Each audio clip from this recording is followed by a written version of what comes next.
بسم الله الرحمن الرحيم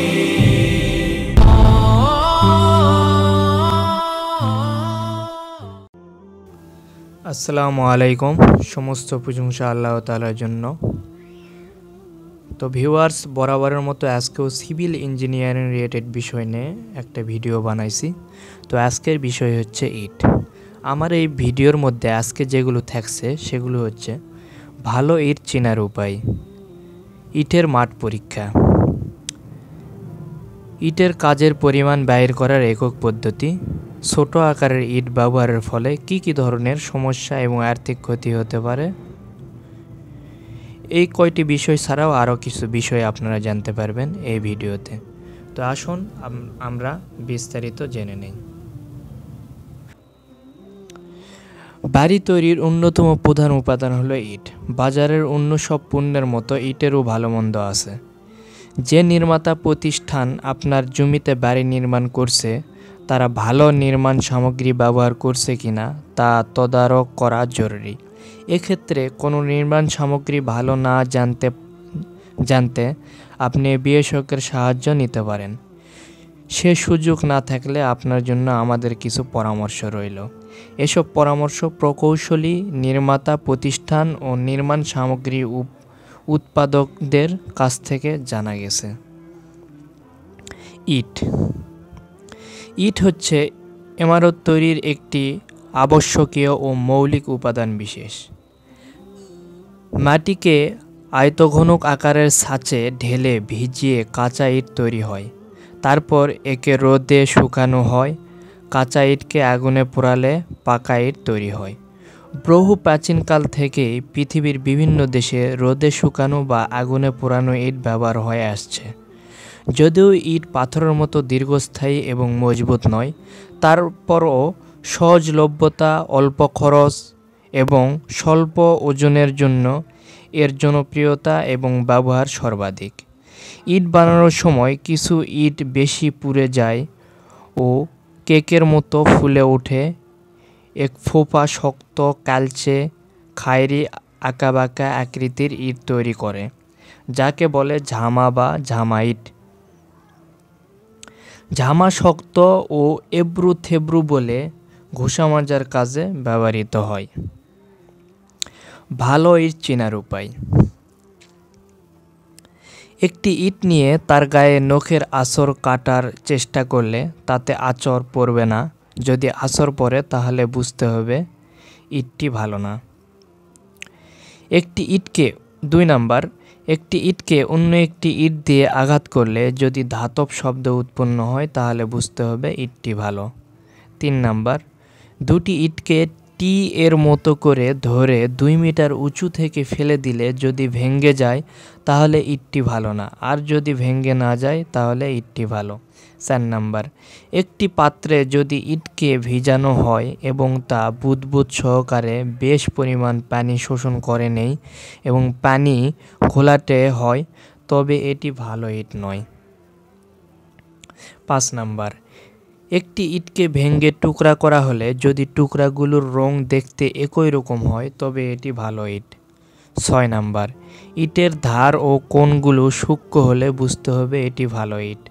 7 number, ইটের পৃষ্ঠ মসৃণ এবং সমতল হলে এটি ভালো ইট। 7 নাম্বার, ইটের মাপ আদর্শ থাকবে, যেমন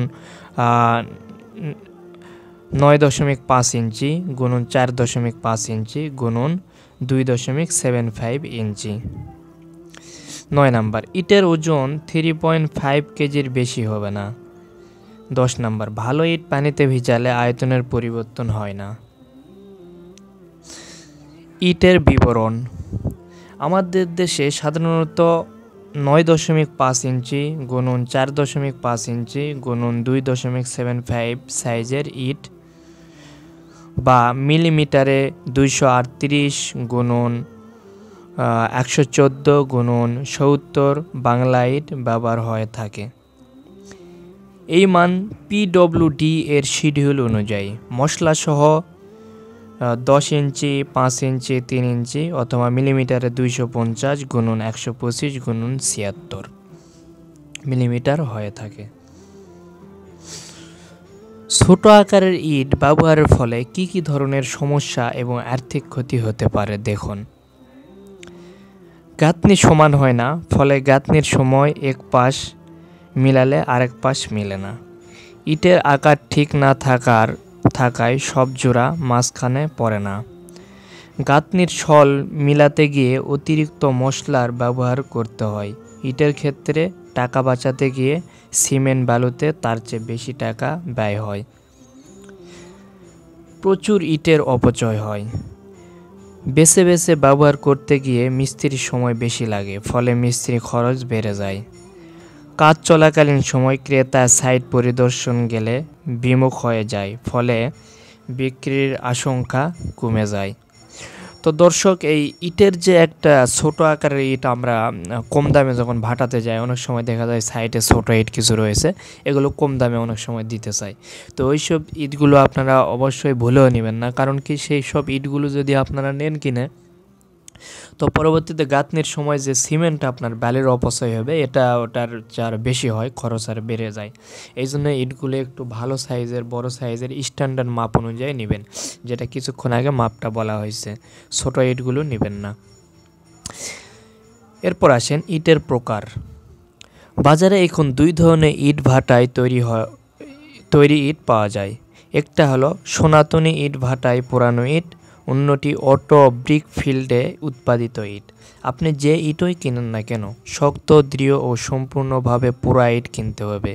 ভালো ইট 1 মিটার উচ্চতা থেকে নিচে ফেলা হলেও সাধারণত ভেঙে না।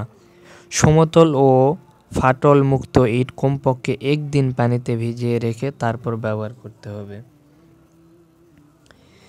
ইট 5 প্রকার, যথা প্রথম শ্রেণী ইট, দ্বিতীয় শ্রেণী ইট, তৃতীয় শ্রেণী ইট, ঝামা ইট আর পিকেট ইট। ইটের কাজের পরিমাণ বাহির করার একক পদ্ধতি। প্রতি 100 স্কোয়ার ফিট জায়গায় ইটের 5 ইঞ্চি গাঁথনিতে ইট লাগে 500টি। প্রতি 100 স্কোয়ার ফিট ইটের 10 ইঞ্চি গাঁথনিতে ইট লাগে 1150টি। প্রতি 100 স্কোয়ার ফিট জায়গাতে হেরিং বোন করতে ইট লাগে 500টি। প্রতি 100 স্কোয়ার ফিট জায়গাতে সলিং করতে ইট লাগে 300টি। তো দর্শক, এই যে লাস্টের যে ফর্মুলাটা দেখছেন, এই অনুযায়ী আপনারা কিন্তু নিজেরাও করতে পারবেন, বাইর করতে পারবেন যে আপনার ইট কতগুলো লাগবে। কারো কাছে যা পরামর্শ নিতে হবে না। যদি আপনি স্কোয়ার ফিটে বাইর করতে পারেন, তাহলে এই সূত্র দিয়ে ফেলায় আপনার ইট কতগুলো লাগবে এটাও আপনি বুঝতে পারবেন। তো ভিউয়ার্স, আজ এই পর্যন্তই। আর আমার চ্যানেলটা যদি আপনি নতুন হয়ে থাকেন, চ্যানেলে অবশ্যই সাবস্ক্রাইব করবেন। ভিডিওটি ভালো লাগলে লাইক, কমেন্ট, শেয়ার করবেন। আপনাদের বন্ধুদের সাথে শেয়ার করবেন। সোশ্যাল মিডিয়াতে পারলে একটু শেয়ার করে দিবেন। আর যদি এই আর্টিকেলটি পড়তে চান, তাহলে আমাদের ওয়েবসাইটে আপনারা যেতে পারেন। আমাদের ওয়েবসাইটের অ্যাড্রেস হচ্ছে www.yourhyperlife.org অথবা www.yourhyperlife24.blogspot.com। এখানে গেলে আপনারা এই আর্টিকেলটিও পড়তে পারবেন। তো সবাই ভালো থাকবেন। আল্লাহ হাফিজ।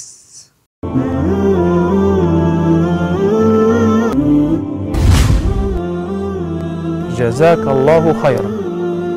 سلام عليك، سلام عليك، سلام عليكم، سلام عليك، سلام عليك، سلام عليك.